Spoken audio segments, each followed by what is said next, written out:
penting untuk tetap punya jangkar, untuk tetap merasa what we do matters kok. Suara kita berharga bukan hanya di bilik suara, tapi saat-saat ini juga.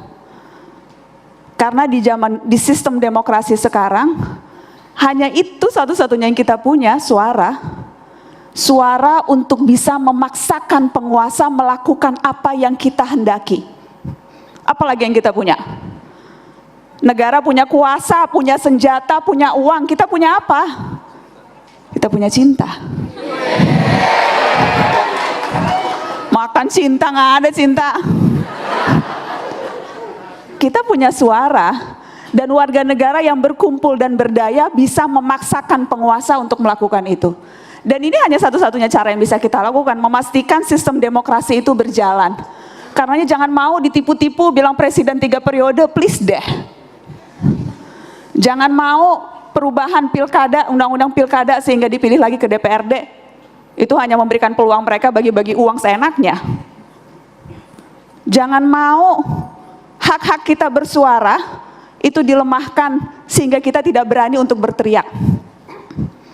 Cuma itu yang kita punya, tapi itu akan menjadi sangat powerful teman-teman. Kalau kita berkumpul, kita membentuk barisan sendiri, dan kita menunjukkan apa yang kita mau. Karena kuasanya akan berbalik di kita. Itu yang pertama. Dan yang kedua, di zaman teknologi sekarang, ada begitu banyak cara kok untuk kita melakukan sesuatu. Dan ada begitu banyak kesempatan untuk menghubungkan yang di barat dan di timur, di Aceh dan Papua, untuk punya sekelompok orang yang ada pemahaman, sikap, dan minat tertentu untuk melakukan sesuatu.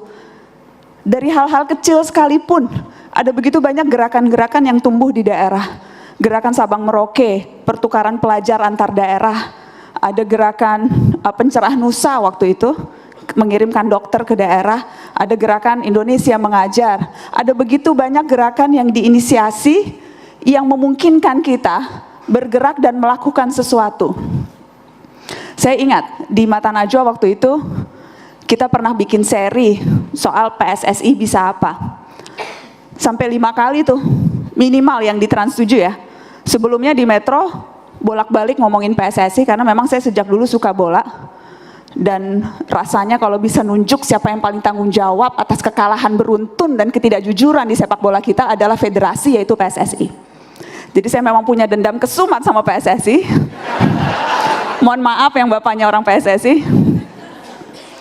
Tetapi setelah sekian lama kita bikin PSSI bisa apa, saya sampai pada kesimpulan hashtagnya ganti. Kita bisa apa? Jangan berharap pada orang lain. Berharap pada negara boleh, sedikit-sedikit. Tapi seperti biasa berharap terlalu banyak kita akan gampang kecewa ya. Jadi kita bisa apa? Dan kita bisa melakukan banyak hal teman-teman.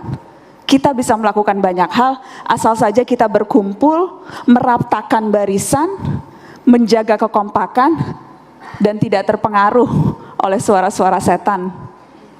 Suara-suara berhala yang berebut kuasa.